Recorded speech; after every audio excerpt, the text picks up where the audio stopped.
अहो सगळ्यात महत्वाचं मी ज्यावेळेला आमदार झालो मुरबाडचा, 12वी धरण होतच नव्हतं. 12वी धरणाची परिस्थिती अशी होती की आमच्या त्या गावामध्ये कोणी मुली द्यायला सुद्धा तयार नव्हतं.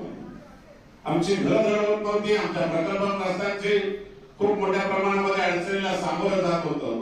आपण मुख्यमंत्री झाला, आपल्या पुढे प्रस्ताव दिला आणि आपण तत्वतः तसाच्या तसा मान्य केला. 1204 कुटुंबांना नोकरी द्यायचं आश्वासन नाही, त्यापैकी 419 लोकांना आज शासकीय नोकरी देऊन भारतातला इतिहास घडवण्याचं काम आपल्या नेतृत्वामुळे झालं, याचा मला सांगायला अभिमान वाटेल.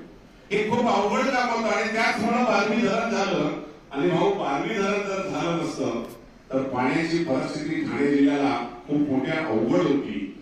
केवळ मुरबाडकरांची ही देणगी आपण पूर्ण केली आणि आम्हाला खऱ्या अर्थाने दिला.